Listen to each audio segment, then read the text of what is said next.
আমরা সরকারকে বলবো, কোনো ধরনের পূর্ব সিদ্ধান্ত নিয়ে বসে থাকবেন না। জনতার অভিপ্রায়ের উপরে কোনো আইন নাই, কোনো সংবিধান নাই। জনগণ জুলাই সনদের আইনি ভিত্তি চাইছে, জুলাই সনদের ভিত্তিতে পিআর পদ্ধতিতে নির্বাচন চাইছে। তাদের এই দাবি পূরণে এই সরকার নৈতিক ও আইনগতভাবে বাধ্য। ঘটনার পরম্পরা আপনারা জানেন। জুলাই গণ অভ্যুত্থানের পরে সংস্কার, বিচার ও নির্বাচনের ইস্যুতে আমরা সরকারকে সর্বাত্মক সহায়তা করেছি। জাতীয় ঐক্যমত্য কমিশনে দীর্ঘ আলাপচারিতে আমরা অংশ নিয়েছি, কিন্তু দুঃখজনক বাস্তবতা হলো জুলাই গণ অভ্যুত্থানের প্রধান চাওয়া স্বৈরতন্ত্রের স্থায়ী বিলোপ পূরণে কার্যকর কোনো ব্যবস্থা নিশ্চিত করা যায় নাই।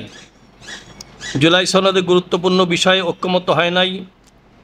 যেসব বিষয়ে ঐক্যমত্য হয়েছে সেগুলোর আইন ভিত্তি নিয়ে টানাপোড়েন এখনও শেষ হয় নাই। ফ্যাসিবাদের সাথে জড়িতদের বিচারে ধীরগতি ও স্বল্প মাত্রা হতাশা তৈরি করেছে। দুই দিন আগের খবরে জানা গেল, পুলিশের হিসাব মতেই ফ্যাসিবাদের সাথে জড়িত আটক হওয়া ব্যক্তিদের 73% জামিন পেয়ে যাচ্ছে। ফ্যাসিবাদের দোসরা মহাসমারোহে নির্বাচন করার ঘোষণা দিচ্ছে। লেভেল প্লেয়িং ফিল্ড তৈরির কোনো প্রচেষ্টাই দৃশ্যমান হয় নাই, বরং সরকার শীর্ষস্থান থেকে নির্বাচনের আগেই ফলাফল নিয়ে বার্তা দেওয়ার এক ধরনের নগ্ন প্রচেষ্টা দেখা গেল জাতিসংঘের বৈঠক যাত্রায়।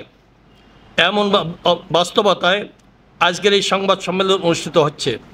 আপনারা যারা এসেছেন তাদের সকলকে কৃতজ্ঞতা জানাচ্ছি। জুলাই অভ্যুত্থানে আহত ও শাহাদাত বরণকারীদের প্রতি শ্রদ্ধা সম্মান জানাচ্ছি। প্রিয় সাংবাদিক বন্ধুগণ, রাজনীতির ঈশান কোণে জমাট বাঁধা কালো মেঘের ঘটনায় আমরা একগুচ্ছ রাজনৈতিক সংগঠন নানা আলাপ আলোচনা করে গত 15ই সেপ্টেম্বর একযোগে সাংবাদিক সম্মেলন করে 5 দফা দাবিকে সামনে রেখে কর্মসূচি ঘোষণা করেছিলাম। দাবিসমূহ ছিল: জুলাই সনদের ভিত্তিতে আগামী জাতীয় সংসদ নির্বাচন করতে হবে, নির্বাচন পিআর পদ্ধতিতে হতে হবে, সুষ্ঠু নির্বাচনের জন্য লেভেল প্লেয়িং ফিল্ড নিশ্চিত করতে হবে, গণহত্যার বিচার দৃশ্যমান হতে হবে, বিশেষ ট্রাইব্যুনালে ভারতীয় তাবেদার ও ফ্যাসিবাদদের দোসর জাতীয় পার্টি এবং 14 দলের বিচার করতে হবে এবং বিচার চলাকালীন তাদের কার্যক্রম নিষিদ্ধ করতে হবে। এসব দাবি আদায় যুগপৎ আন্দোলনের প্রথম দফায় আমরা গত 18 সেপ্টেম্বর ঢাকায় সমাবেশ ও বিক্ষোভ মিছিল করেছি। 19 সেপ্টেম্বর বিভাগীয় শহরসমূহে বিক্ষোভ করে হয়েছে এবং গত 26 সেপ্টেম্বর সারা দেশে জেলা, উপজেলা ও থানা শহরে বিক্ষোভ মিছিল হয়েছে। ঢাকায় বিভিন্ন জোনভিত্তিক গণসমাবেশ অনুষ্ঠিত হয়েছে। আমরা প্রচারপত্র বিলি করা সহ মিডিয়াতে বিভিন্ন টকশোর মাধ্যমে আমাদের দাবি ও তার যৌক্তিকতা তুলে ধরেছি। আলহামদুলিল্লাহ। প্রিয় সাংবাদিক বন্ধুগণ, আমরা জনতার প্রতি কৃতজ্ঞ। কর্মসূচিতে তাদের অংশগ্রহণে আমরা আপ্লুত। আমরা দেশের মানুষ, সাংবাদিক সহ সকলের প্রতি কৃতজ্ঞতা প্রকাশ করছি, যারা আমাদের আন্দোলনে অংশগ্রহণ করেছেন এবং নানাভাবে সহায়তা করেছেন। কর্মসূচিতে মানুষের স্বতঃস্ফূর্ত সাড়া ও উৎসাহী অংশগ্রহণ আমাদেরকে আরও আত্মবিশ্বাসী করেছে। স্বৈরতন্ত্রের বিরুদ্ধে তাদের ক্ষোভ এবং সংস্কার বিচার নিয়ে তাদের হতাশা আমাদেরকে আরও দায়বদ্ধ করেছে। জুলাই গণ অভ্যুত্থানে অংশ নেওয়া আহত ও নিহতদের পরিবারের কান্না আমাদেরকে উদ্দীপ্ত করেছে। সেই দায়বোধ থেকেই 5 দফা দাবি আদায়ের আন্দোলনের দ্বিতীয় ধাপের কর্মসূচিতে যেতে বাধ্য হচ্ছি। প্রিয় সাংবাদিক বন্ধুগণ, আমরা সরকারের প্রতি হতাশা এবং ক্ষোভ প্রকাশ করছি। দেশের এতগুলো রাজনৈতিক সংগঠন ধারাবাহিক কর্মসূচি পালন করার পরেও সরকারের পক্ষ থেকে কোনো রকম ইতিবাচক সাড়া পাওয়া যাচ্ছে না। কেমন যেন স্বৈরতান্ত্রিক সরকারগুলোর মতো এ সরকারও জনতার দাবির প্রতি উদাসীনতা প্রদর্শন করছে।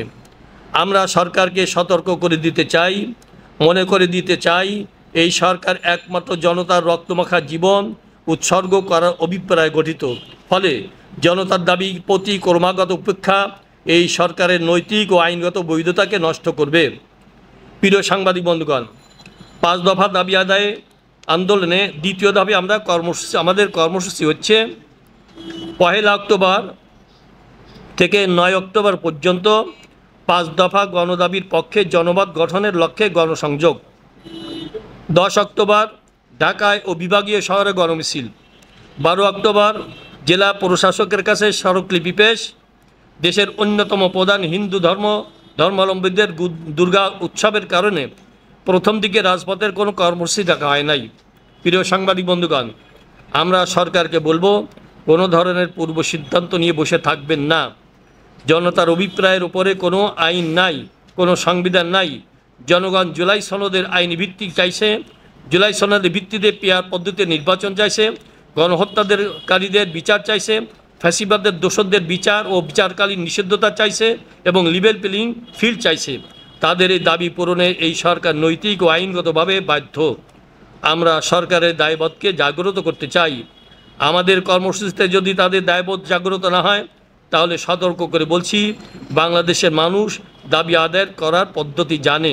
আবারও আপনাদেরকে সবাইকে ধন্যবাদ জানাচ্ছি। আল্লাহ পাক আমাদের সহায় হন।